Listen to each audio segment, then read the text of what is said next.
하나님 말씀 함께 보겠습니다. 오늘 함께 보실 하나님의 말씀은 갈라디아서 4장 19절 말씀입니다. 갈라디아서 4장 19절 말씀입니다. 한 절 말씀이기 때문에 다 같이 한 목소리로 같이 읽어보면 좋을 것 같아요.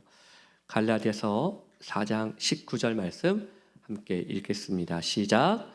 나의 자녀들아, 너희 속에 그리스도 형상 이루기까지 다시 너희를 위하여 해산하는 수고를 하노니. 아멘. 어느 영화의 한 장면에서 한 남자 주인공이 어쩔 수 없이 멀리 헤어져야 하는 자기 사랑하는 그 여자에게 눈물을 흘리며 이렇게 크게 외쳤어요. 사랑해! 널 영원히 사랑할 거야! 못 들어봤다는 얘기죠. 네. 하지만 여러분, 이 세상에 영원한 건 없습니다. 네. 저 완전 티 같죠? 저 완전 티 같아요, 지금. 하지만 사실입니다. 여러분, 우리가 지금 보고 듣고 만지고 있는 모든 것에는 그 시작이 있고 끝도 있습니다. 그러므로 여러분, 영원이라는 것을 말할 수 있는 분은 하나님 한 분밖에 없습니다.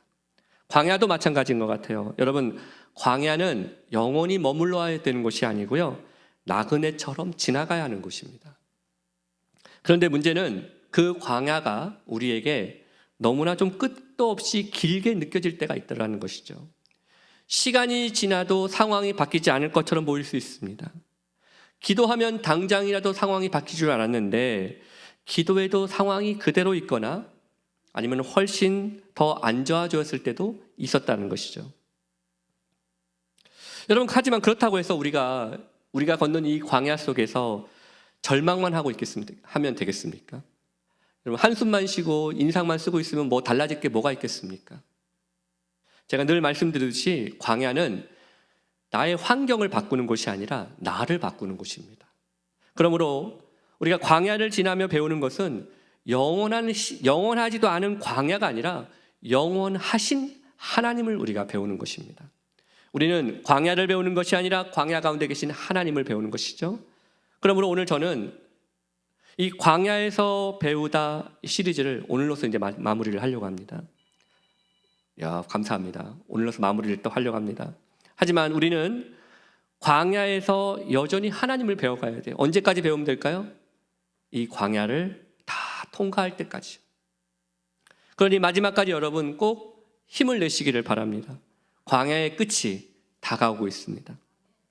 그러므로 오늘 광야에서 배우다 우리 12번째 이 시간을 통해서, 마지막 시간을 통해서 그리스도의 형상을 이루기까지라는 제목으로 여러분과 두 가지의 은혜를, 교훈을 함께 나눠보려고 합니다. 첫째로, 여러분, 우리 안에 그리스도의 형상을 이루기까지 여러분 문제 해결이 아닌 나를 향한 하나님의 목적을 찾으셔야 돼요. 단순히 문제 해결이 아닌 나를 향한 하나님의 목적을 찾으셔야 될 줄 믿습니다. 예전에 제가 어떤 모임에 좀 늦어가지고 급히 이제 차를 타고 고속도로에 막 들어섰습니다. 이미 경험상 그 시간은 도로가 점점 차가 막히는 시간이었습니다. 그래서 제가 서둘러 시동을 걸고 운전을 하며 시작하면서 그냥 하소연하듯이 하나님께 이렇게 기도했어요. 하나님, 제가 좀 많이 늦었거든요. 지금 가는 동안 트래픽 좀 안 걸리게 해주시면 안 돼요? 아니, 뭐 그런 기도 할 수 있잖아요. 트래픽 좀 안 걸리게 해주시면 안 돼요? 그런데 고속도로에 제가 딱 들어섰는데요, 놀라운 일이 벌어졌습니다. 정말로 차가 하나도 안 막히는 거예요. 오히려 안 막히던 저 반대편 차선이 차로 가득 차 있었습니다. 그래서 제가 제 순간 입가에 미소가 착 번지면서, 하나님 감사합니다. 오, 하나님 감사합니다. 정말 기가 막힌 타이밍이시래요. 저는 괜히 저의 기도 때문에 저 안 막히던 반대편 차선이 막히는 것 같아가지고 저는 사실은 좀 더 미안했었습니다. 그리고 그렇게 10분 정도를 더 간 후에 제가 깨닫게 됐어요. 제가 반대 방향으로 가고 있었다는 것을. 여러분, 신앙생활은 속도가 아니라 방향이 중요합니다. 방향. 얼마나 뜨거우냐가 중요한 것이 아니라 정확한 방향이 중요하다는 거예요. 여러분, 우리 삶에는 때로 여러 가지 문제들이 우리의 발목을 붙잡는 것처럼 느껴질 때가 있습니다. 남들은 다 잘 나가는 것 같고 남들은 다 별 문제 없이 사는 것 같은데 왜 나만 이런 문제들 때문에 여기서 인생을 이렇게 낭비하고 있는 것처럼 보이는지 답답하게 느껴질 때가 있더라는 것이죠. 하지만 여러분, 신앙생활에서 트래픽 없이 얼마나 빨리 목적지에 도착하냐는 그건 중요하지 않습니다. 중요한 것은 우리의 방향, 우리의 초점이 무엇을 향해 있다는 거예요.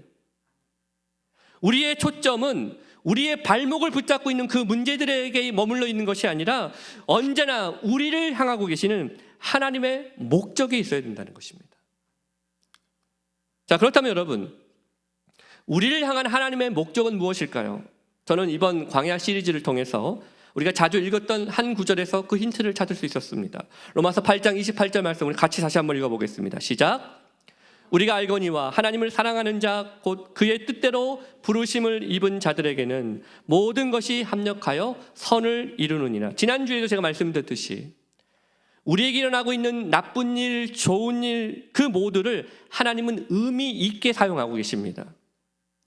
그리고 결국은 그 모든 것이 합력하여 선을 이루게 하실 거라고 그랬습니다.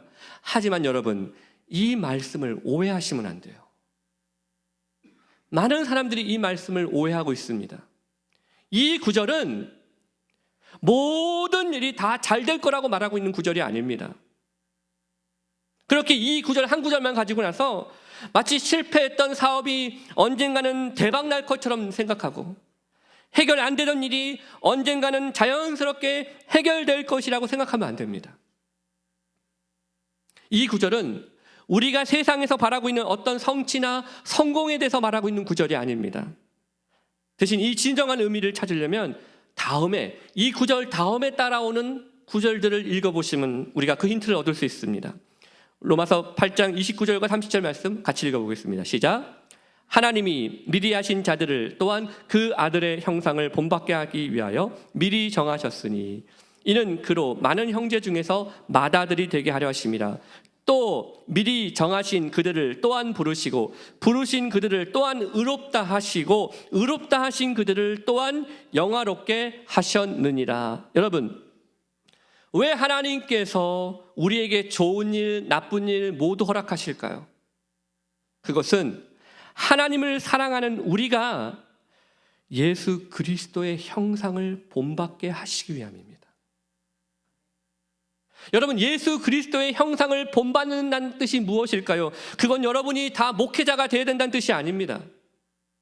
아니면 교회를 위해서, 하나님 나라를 위해서 헌금 좀 많이 하시고 봉사도 좀 많이 하시라는 의미도 아닙니다.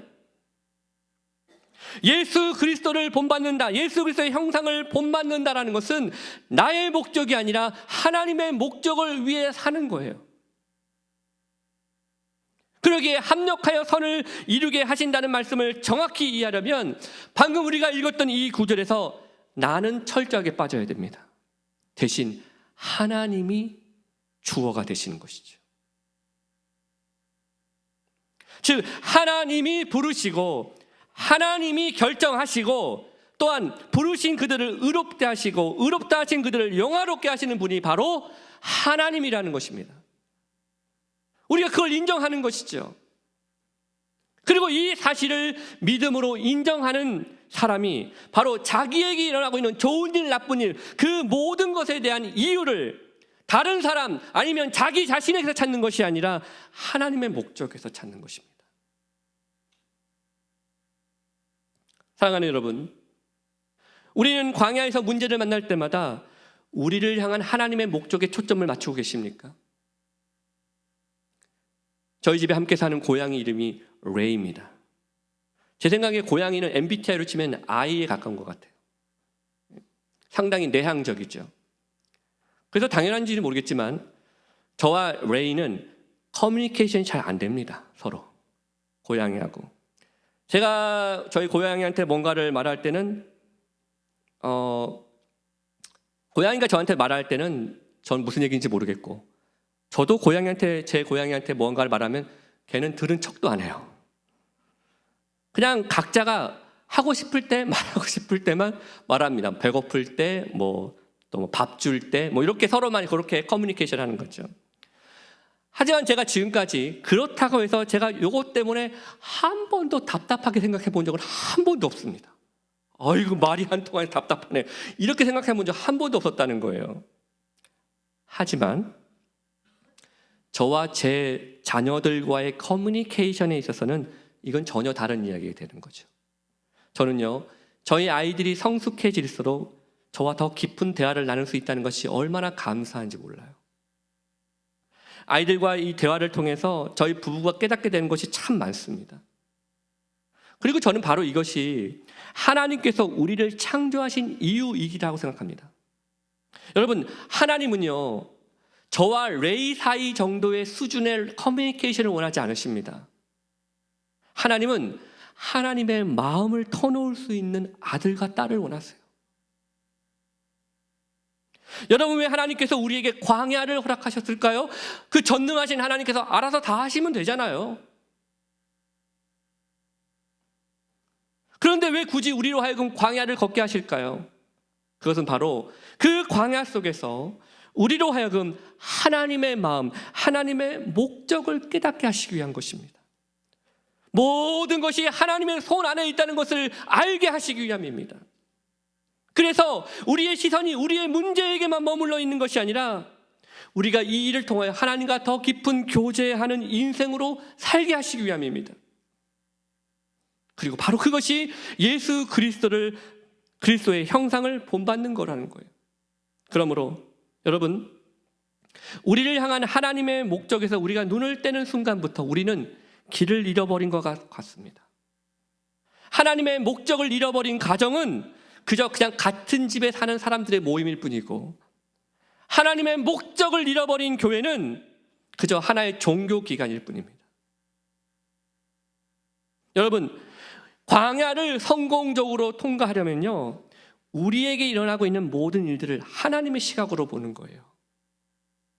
그런 의미에서 고린도후서 4장 16절부터 18절까지가 우리에게 큰 힘과 위로가 됩니다. 이 구절을 우리가 흔히 읽고 있는 개역 개정본보다는 유진 피터슨이 쓴 메시지 성경에서 우리가 좀 더 그 의미를 찾을 수 있습니다. 우리 같이 한번 읽어보겠습니다. 그러므로 우리는 포기하지 않습니다. 어찌 포기할 수 있겠습니까? 겉으로는 우리의 일이 실패로 끝나는 것처럼 보이지만 안에서는 하나님께서 단 하루도 빠짐없이 은혜를 펼치시며 새로운 생명을 창조하고 계십니다.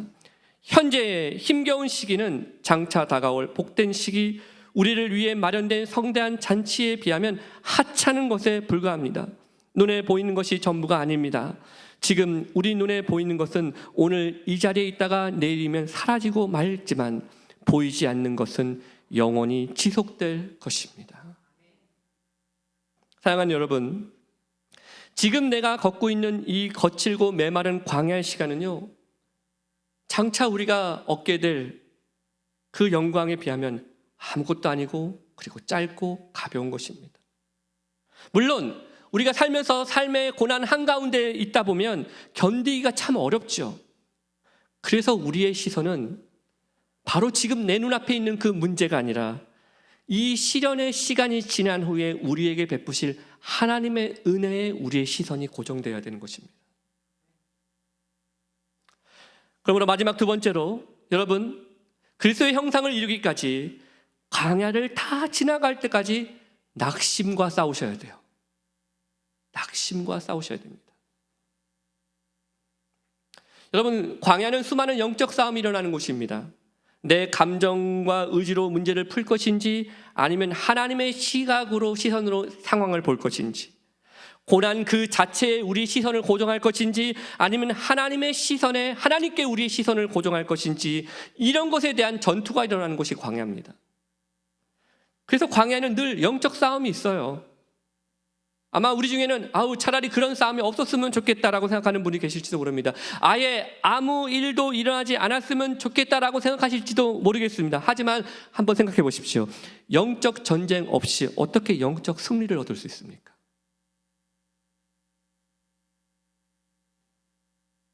저는 우리가 광야를 지나갈 때 치러야 될 정말 큰 전투 중에 하나가 바로 이 낙심과의 싸움이라 생각해요. 낙심. 여러분, 용기의 반대말이 뭡니까? 기용? 아닙니다. 죄송합니다. 용기의 반대말이 뭐예요? 많은 분들이 용기의 반대말을 두려움이라고 얘기합니다. 하지만 저는 용기의 반대는 낙심이라고 생각해요. 낙심. 마음이 낙심되면 실망하면 어떻습니까? 우리는 하나님께서 우리에게 맡겨진 사명을 감당할 수가 없어요. 마음이 실망되는데 어떻게 감당해요? 마음이 낙심되면요, 우리는 우리 광야에서 한 걸음도 담대하게 내디딜 수가 없습니다. 그래서 성경에서 여호수아도 8번이나 강하고 담대하라는 하나님의 음성을 들어야 했던 이유가 바로 낙심 때문이었습니다. 그렇다면 우리가 광야를 걸으며 언제 낙심하게 될까요?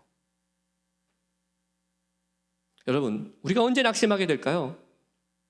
그것은 우리가 하나님의 뜻을 기다리지 않고 내 뜻대로 행할 때입니다. 여러분, 혹시 낙심이라는 것이 우리의 열심으로 인해 찾아올 수도 있다는 사실을 여러분 알고 계십니까?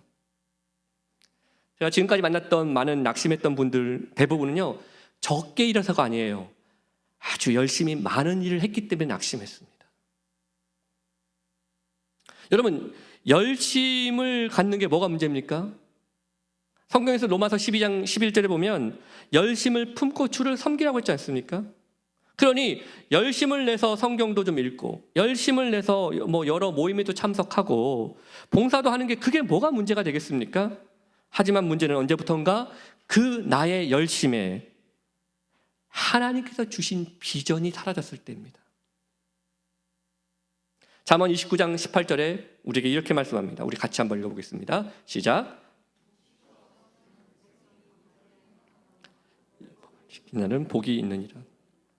여러분, 여기 방자히 행한다라는 뜻은요, 마치 이 고삐가 풀린 망아지처럼 행동하는 것을 의미합니다. 여러분, 고삐가 풀린 망아지가 어떻게 행동하는지 아십니까? 나중에 유아부 예배실을 가보세요. 거기서 여러분은 아주 자유로운 영혼들을 만나게 될 것입니다. 물론 농담이고 그만큼 우리 선생님들이 고생이 많으세요. 거기서 자유로운 영혼들이 너무 많아가지고. 여러분, 우리가 언제 고삐 풀린 망아지처럼 행동해야 될까요? 저는요, 잘못된 지식과 열심이 서로 만났을 때라는 거예요. 잘못된 지식과 열심이 서로 만났을 때. 여러분, 잘못된 지식은 지식이 아니에요. 그래서 사도 바울도 유대인들이 그들이 가졌던 그 잘못된 신앙에 대해서 뭐라고 말하는지 아십니까? 로마서 10장 2절에 이렇게 합니다. 내가 증언하노니 그들이 하나님께 열심히 있으나 올바른 지식을 따른 것이 아니니라. 또 갈라디아서 4장 17절에 이렇게 얘기했습니다. 그들이 너희에게 대하여 열심 내는 것은 좋은 뜻이 아니요 오직 너희를 이간시켜 너희로 그들에게 대하여 열심을 내게 하려 함이라. 여러분, 이게 무슨 말입니까? 하나님의 말씀, 하나님께서 주신 비전이 없는 그냥 그 열심은 자기 자신만 낙심시킬 뿐만 아니라 함께하는 다른 사람들까지도 낙심시킬 수 있다는 거예요. 여러분, 예수님을 본받지 않고 그저 자기가 경험한 잘못된 지식을 거기에다가 열심만 내고 있으면 결국에는 낙심할 일만 남깁니다. 왜? 뭔가를 하지 않으면 뭔가 안 될 것 같아서 자꾸 내 힘으로 조바심을 내니까 결국은 낙심하게 돼요. 그러므로 여러분, 잠잠히 하나님을 기다릴 줄 알아야 됩니다. 우리는 잠잠히 하나님을 기다릴 줄 알아야 돼요. 나의 열심이 아니라 하나님의 열심을 우리가 기다리며 살아야 되는 것이죠. 제임스 패커가 그의 책 Knowing God에서 하나님의 열심을 이렇게 표현했습니다. 우리가 하나님을 찾기 전에 하나님은 우리를 찾으시려는 열심으로 이미 우리를 뒤쫓고 계셨다. 여러분, 우리는 지금 누구의 열심으로 기대하며 살고 계십니까? 그렇게 살고 계십니까? 여러분, 나의 열심이 아니라 나를 지금도 뒤쫓고 계시고 이끌어가고 계시는 하나님의 열심을 우리가 기대해야 됩니다.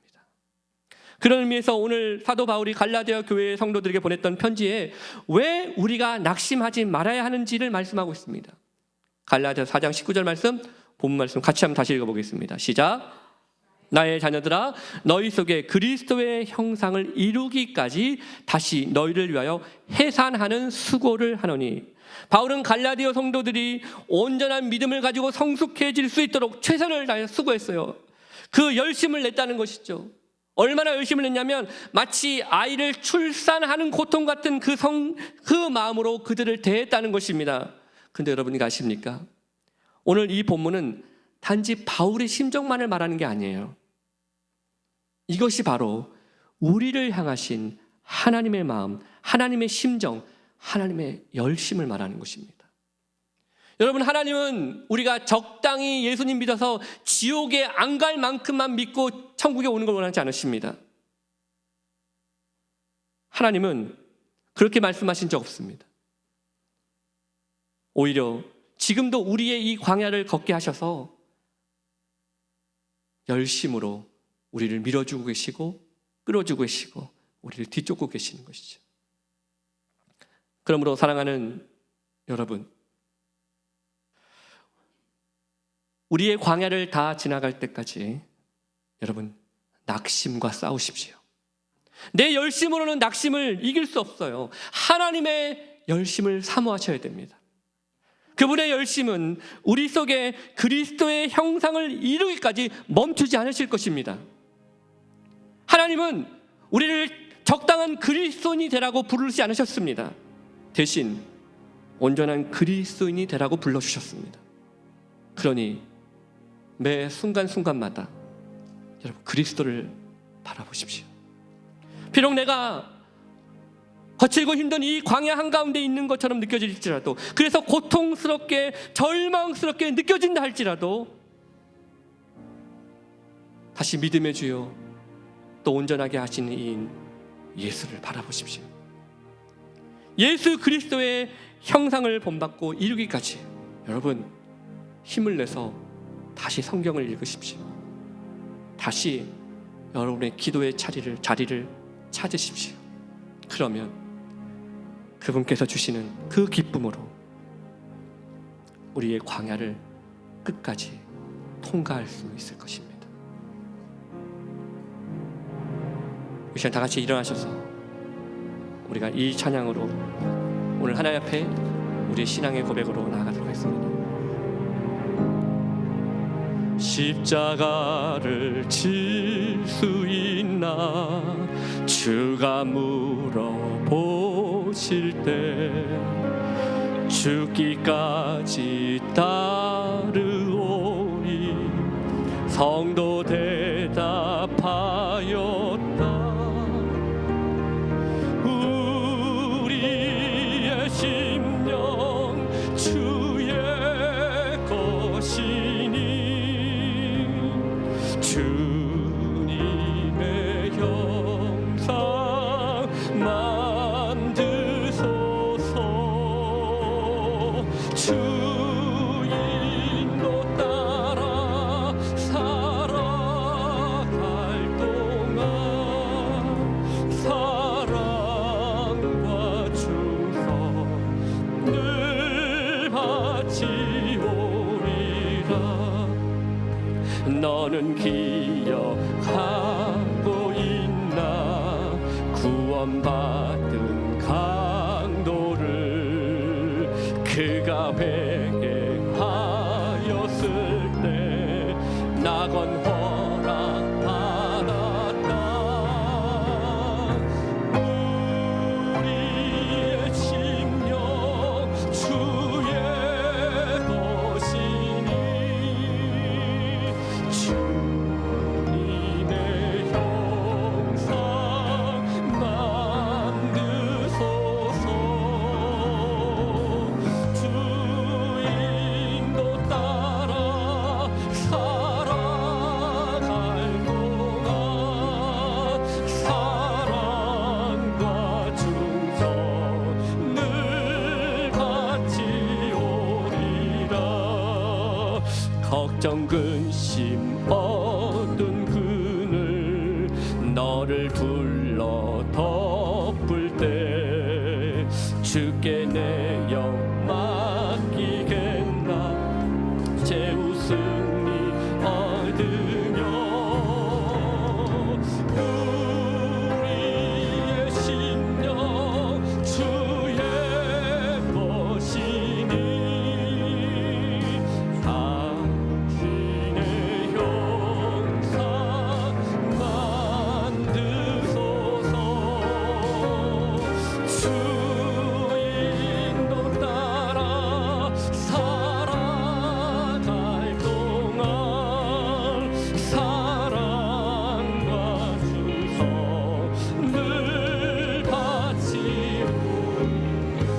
마지막 우리 4절은 오늘 이 가사를 여러분 묵상하면서 오늘 주님께서 여러분에게 물어보십니다.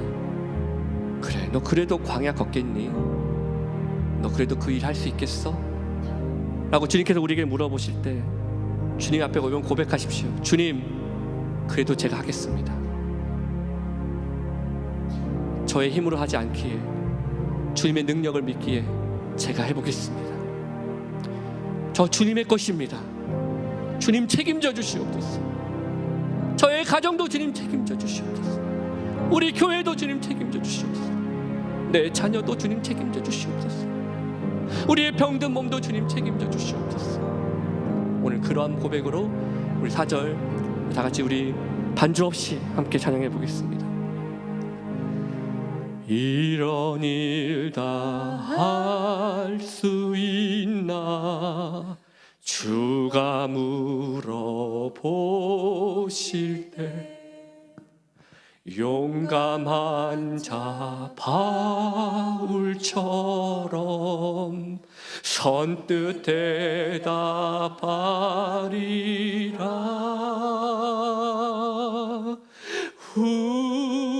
우리의 심령 주의 것이니 주님의 역사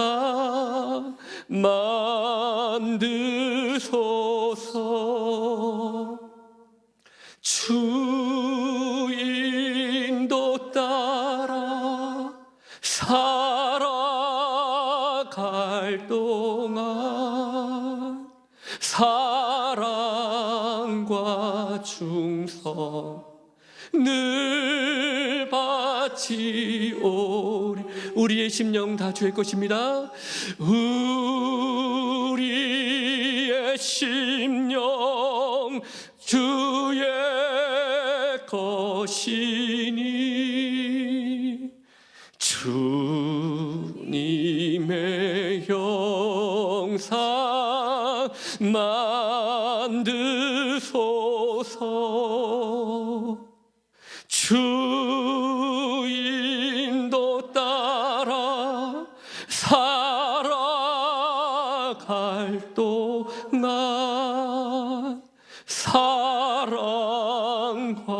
충성 늘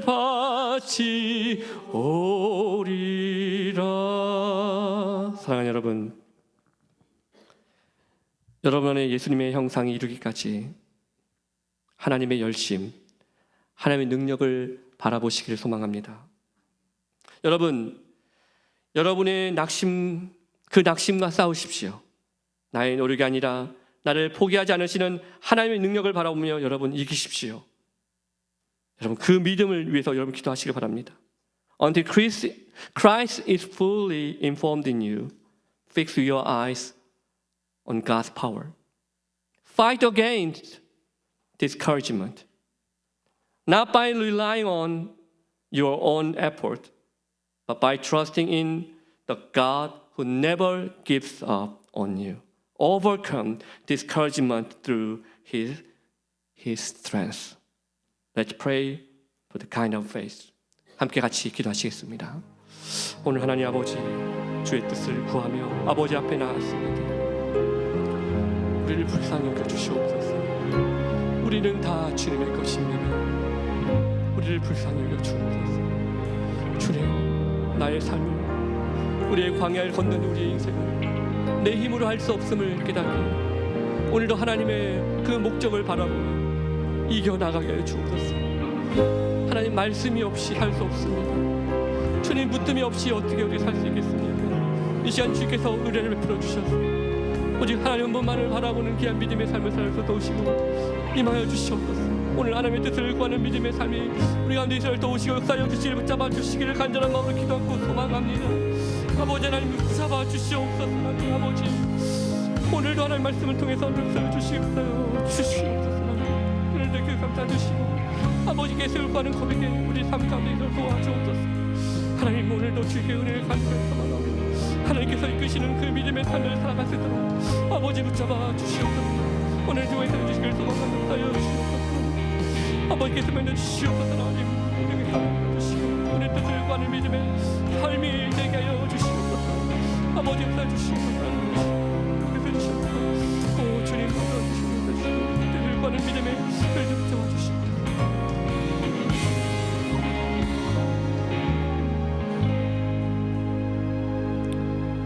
이제는 우리 주 예수 그리스도의 놀라우신 은혜와 하나님 아버지의 크신 사랑하심과 성령님의 인도 교통 보호하심이 메마르고 거친 이 광야를 걸을 때 우리의 시선이 우리의 문제에 머물러 있는 것이 아니라 이 문제를 통해 나를 변화시키고 성숙시키시는 하나님의 목적에 그 시선이 두어져서 그러기에 지금 나에게 주어진 문제 때문에 낙심하지 않고 나를 반드시 이끄실 그 주님을 바라보며 다시 한번 낙심과 싸워 이기며 살아가기를 소망하는 우리 귀한 성도들 머리 위에 그 가정과 직장과 학업과 사업 위에 주님의 몸된 교회와 나라와 민족 위에 이제부터 영원토록 함께 있을지어다.